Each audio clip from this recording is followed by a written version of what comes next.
This is SG2 Perspectives, a weekly conversation between the SG2 intelligence team and industry thought leaders about the biggest trends in healthcare. We're happy you joined us today. Enjoy the episode. As we increasingly rely on systems of AI agents to start to automate decisions, there needs to be a reliable loop closure, clarity about next steps, all those kinds of functions that we've been talking about under the broad theme of a digital front door, where it's no longer necessarily a human patient that's trying to navigate your system. It's now an AI bot or an AI agent that's trying to navigate these decisions on their behalf. Welcome to SG2 Perspectives. I'm your host, Trevor DaRin. I have my colleague, Andrew Rebhan, with me, which means we're either talking NBA basketball or AI, and we're talking AI navigation. We're going to talk about care brokers. We're going to talk about the many stakeholders in this space, primarily big health systems, but increasingly payers, disruptors, other providers, and some solutions that are already there, some prospective things that Andrew's paying close attention to, and how much this could change the landscape of how we think about the front door of our health system. Andrew, thanks as always for coming to talk about a tough, big, broad, speculative topic. Thanks for having me, Trevor. All right, load the groundwork a little bit. What's an AI care broker? We're getting more familiar with terms like chatbot, agent. How's a care broker fit into that? What kicked off this thinking was primarily based on the recent launch of OpenAI's ChatGPT health product. This got a lot of news, a lot of traction. It was followed almost immediately by Anthropic launching their own similar product for health systems. It wasn't so much about focusing in on the specifics of the product. It was more so about the broader impact and idea of what this means for a health system's classic digital front door strategy. We had looked at the digital front door a couple of years ago when it was more of a trending topic. And part of that research had highlighted there's all these digital touch points along the patient journey, well upstream of the actual encounter. So think about everything pertaining to patients living in their daily life, eventually getting activated in terms of needing care, and then searching for it and having the care encounter. Part of that research said there's this whole back-end system of integration that we need to be considerate about beyond what's on the front end. And part of that is your system of record, your system of intelligence, of coordination, of efficiency. But there's a fifth system of engagement that we highlighted. And that's the longitudinal relationship between the care provider and a patient. When you think about AI's growing influence in terms of helping patients to understand their healthcare, make decisions, navigate to the next site of care, that's where all this thinking and research kicked off again. We're looking at it from the perspective of what we called an AI care broker, which is a play on the idea that AI is increasingly the intermediary between patients or consumers that need services and the healthcare providers on the other side of the equation. I've heard someone talk about it as, imagine just plugging into Google. I want an appointment with a cardiologist. I need to do it in the next 3 days. It's got to be within 20 miles of me and it has to be in my network. Even though Google and every other search comes back with one option as an AI answer, I'm not sure it could quite do that yet, but it doesn't seem that far away. Do you think this is going to feel like a real shift, or is this another chatbot moment? Yeah, this might look different, but we'll see how people engage with it.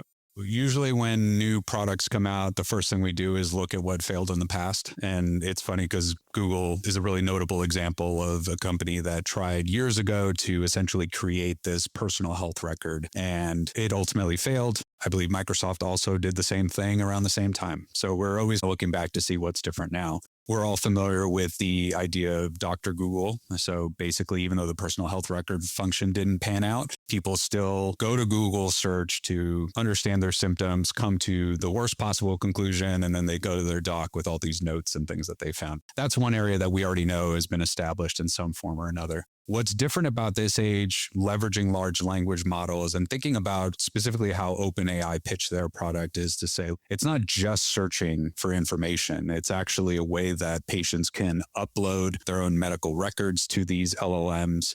They could also add extensions out to their wearable devices and other mobile health apps so that they're essentially searching for information, but a lot of it is actually rooted now in their own personal health data. This is where an LLM can start to give you much more personalized insights, perhaps predictive insights, Now, they're always pushing the boundaries of what's just general information versus actual treatment advice. OpenAI and other big tech companies, they don't want to touch that space. And they've made it very clear that this is not for treatment decisions. This is really just everything else, just to cover their business from a legal standpoint. It doesn't take away from the fact that we have increasingly powerful LLMs that consumers and patients can engage with just using natural language and in a way that helps to simplify a lot of the complexity that they're dealing with in healthcare day to day. Have you thought about the scope or scale of the impact? SG2's bread and butter is demand forecasting. Have you thought about this from a numbers, volume, patient segment perspective? How are you thinking about the impact? I probably don't have numbers just given how nascent this still is, but we can think about the impact to access as far as if you have an AI care broker that is increasingly the first stop for a growing segment of patients, that can dramatically shift what happens upstream along the system of care. Care providers, assuming that they're all not proactively embedding AI functions within their sites, this is one of those risks that they're facing. Essentially, what's happening on the back end, what's happening in between face-to-face visits with our patients that is essentially steering volume behind the scenes. And it's not only from the provider to patient perspective, but it's also what the payers are doing on the other side. So we see all the different stakeholders that are investing in AI, starting to embed new layers of interaction that can start to separate out those systems of engagement that used to be within the four walls of the health system. Those systems of engagement are increasingly extrapolated outside of those walls into these other areas. And that can make things pretty messy, but we could also see the potential for it to shift care to potentially the right sites at the right time. We can still hold a fairly glass half full perspective of what this could mean for how AI starts to direct navigation for patients. You mentioned it, but say a little more about the vendors, solutions, pilots that you're paying close attention to as some early signs here. And I'm anxious to hear about those that are connected to established provider systems, maybe some disruptors, and then the arms race with payers. We already mentioned some of the new frontier model products coming from OpenAI and Anthropic. We know that other big tech vendors are certainly interested in this, from Google and Microsoft, the usual suspects. There's other aspects of consumer medical IT that we should be tracking as well. We've seen companies like Samsung and Aura and even Apple to some extent, though they recently pulled back on some of their AI efforts. But these are more consumer-oriented companies that are building out wearables. They have their smartphone technology in certain cases. They have their mobile apps, and they're trying to think about how AI can be embedded in these functions for essentially poring over that data that's often patient generated, doesn't always have a direct linkage to a care provider system, but they can use the AI for generating more personalized insights on demand. You have your core internal kind of EHR systems like your Epics and your Oracles that are naturally thinking about how to combat this as well from their own tech standpoint. You have groups like Amazon One Medical, which has launched their own agent system that replicates a lot of the functions that OpenAI is doing. Perhaps there are other disruptors in the healthcare space, not your standard incumbent health systems, that are already starting to think about this. It's increasingly easier for these systems to flip on some of these AI functions. It's just a question of, if you're a consumer, if you're a patient and you need a service or you need care, is the very first option that comes to your mind to go to your patient portal or to go on your health system website, or is it to go via one of these other channels? I know for myself, I can't really recall the last time I went to my healthcare provider's website. I rarely log into my patient portal. We're just talking about the mindset of a consumer and a patient these days. It's often not going directly to those providers. We need to think about what are those other access avenues consumers are increasingly relying on today.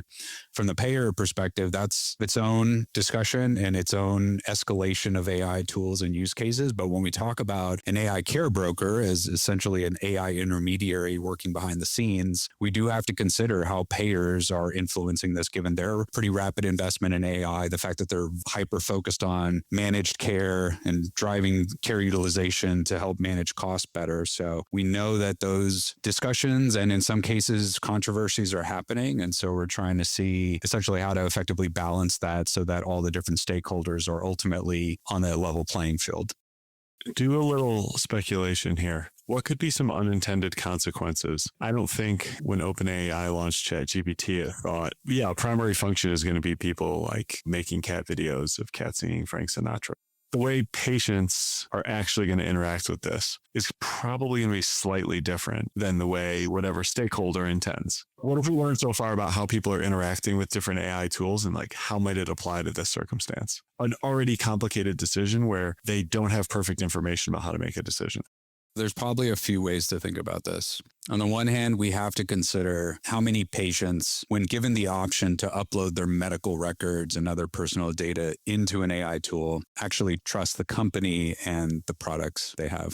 I don't know about you, but I don't necessarily always trust that OpenAI has the best intentions here. We can assume that when they're managing healthcare, on the one hand, they may be trying to cover for the fact that they're already getting sued because of how they've handled mental therapy use cases on their platform and how that's led to patient harm. So I would assume there's a lingering sense of distrust even amongst how consumers use some of these platforms and sharing their personal data. There's a whole other segment of consumers that have no problem with that. And they're going to try to benefit off this by uploading as much information as they can and testing these products out. Early signs of this might translate to patients coming to their doc visit with much more pointed questions, a lot more specific ideas. They're probably going to come with citations. It's going to be essentially the Dr. Google effect on steroids. They're going to have far more expansive insight. From a clinician perspective, that's probably more of a headache than anything.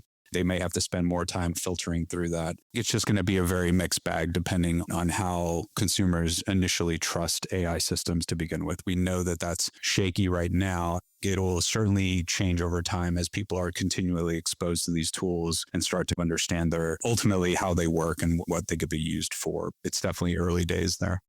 The thing I'm still uncertain about is, are you talking about an AI care broker when I log into my patient portal, when I go to the health system's website, when I click on a link from a proactive email push, when United Health Group sends me a prompt about screening or flu shot or something, and like I have opted into a channel and now there's going to be a new layer? Or is there just going to be something that was invisible to me and I didn't choose? Because in the first option, you have an agent who is part of a clear stakeholders system, and it's just going to be the same funnels and priorities that were there before, versus whether it's just embedded in Google or something that I am opting, like self-selecting into to help me navigate the system. Those are pretty different things. One of the challenges is going to be figuring out, if I'm a consumer, do I just want to interact with the options that are already there? Or is there going to be a new layer of solutions that I might have to pay for as a consumer, but that's going to sit over the top of that and not ultimately have an allegiance to anything but my navigation? Long question. Where do you think the solutions are going to come from?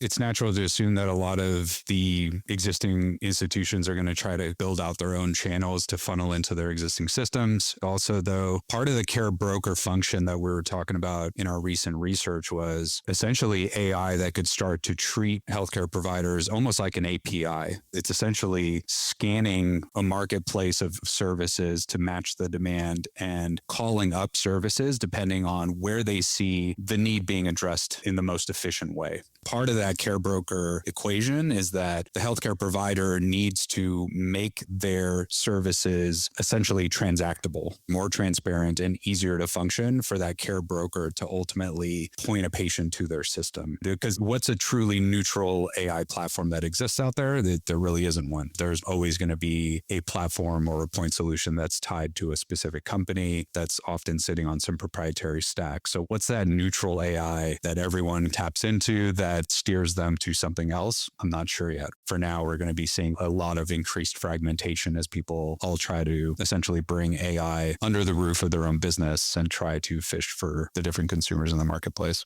I think it's the right answer. If you were working at a health system, what would you try to do to prepare for this or make the most of it or understand that there will be agents who are yours and agents who are others changing navigation pathways?